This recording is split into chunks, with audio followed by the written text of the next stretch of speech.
Welcome back for yet more Randy Newmaning here on Let's Listen. Uh, Today, this is Randy's first album. It's 1968, self-titled, and we are going to pick out a song that we read about when we got into the Bad Love album. Um, that song is "I Think It's Going to Rain Today," which I've said is, I think, one of the greatest songs he's ever done. I just realized that I meant to add one to the playlist and I don't see it.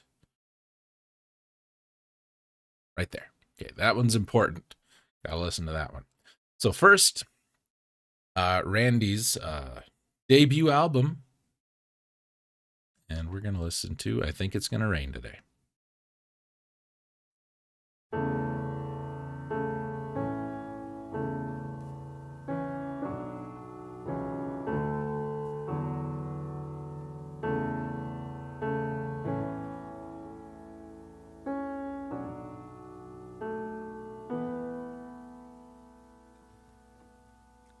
Broken windows in empty hallways, a pale dead moon in a sky streaked with gray.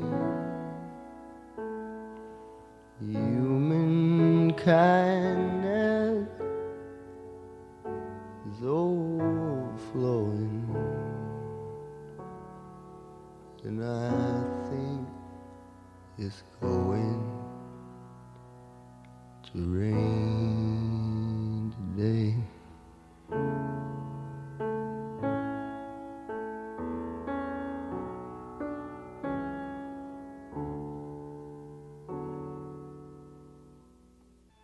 Scarecrows dressed in the latest styles, with frozen smiles to chase love away.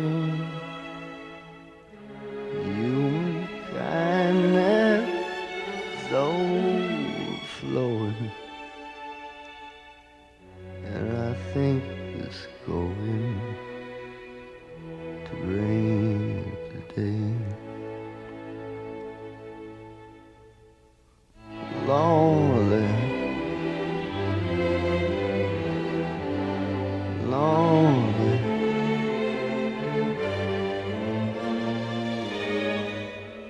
tin can at my feet, think I'll kick it down the street.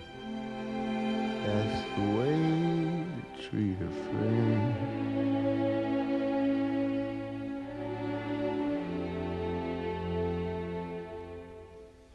Right before me, the signs implore me, help needed, show them the way.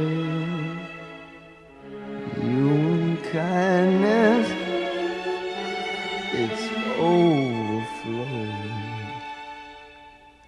and I think it's going to rain today.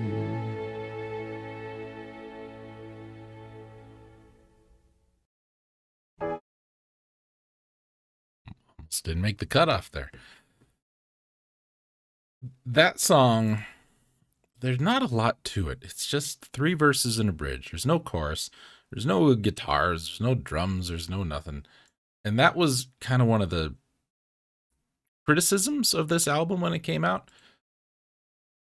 I don't remember there being any drums on the whole album. I think it's just orchestrated, the whole thing.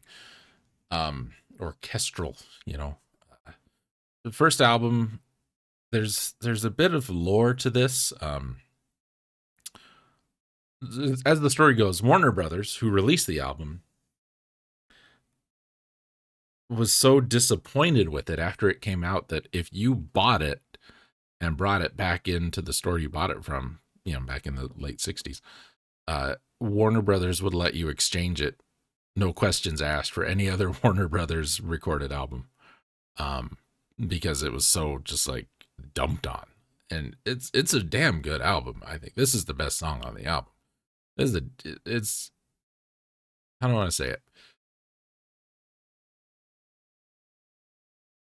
He went from doing jingles and commercials and film scores and all that kind of stuff to trying to write an album of pop songs. But he didn't have a lot of experience doing that kind of music by himself. He always worked with other people when he was doing, the commercials and all that. So he's coming to it on his own, and it's it's like if I was going to try and write a song for a piano. I don't know how to play piano. I mean, I could tell you where the notes are. I can plunk out a few really simple chords. That's all I got.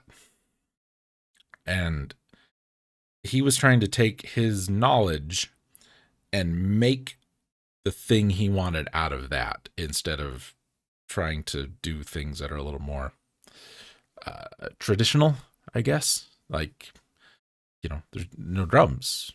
Why are there no drums? Well, I don't need drums. I've never used drums before in any of my songs. I don't need drums now.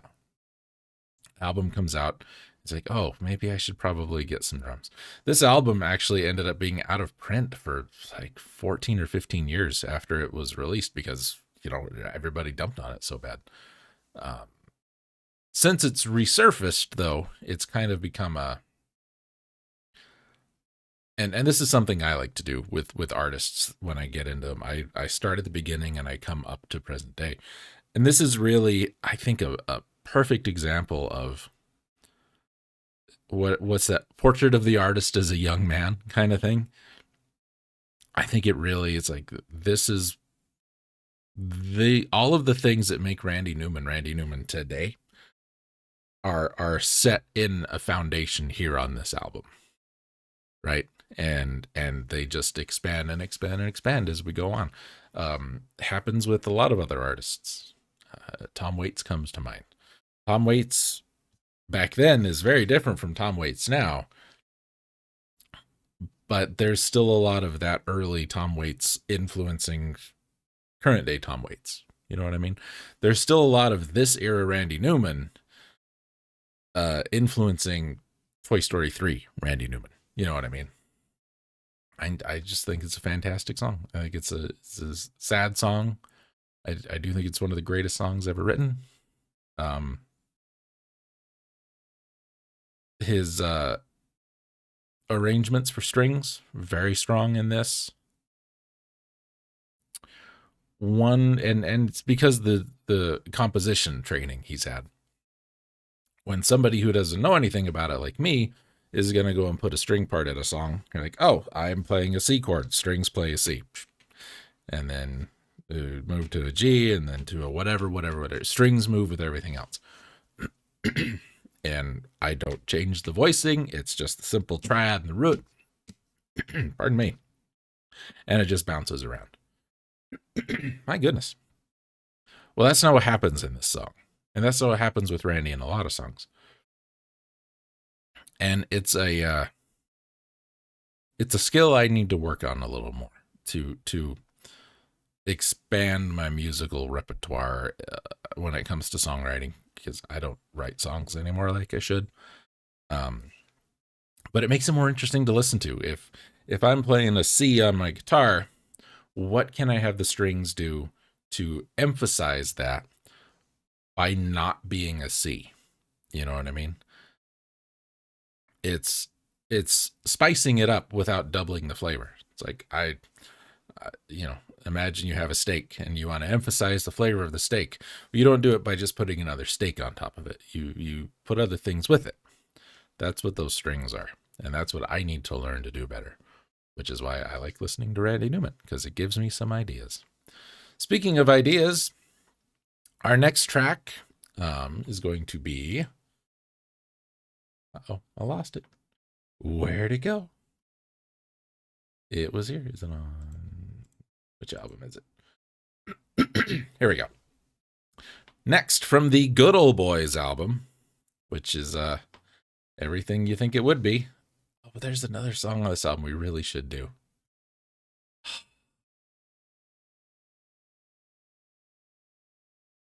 Okay, we're gonna do the one I had planned. We'll do the other one later. See you next time.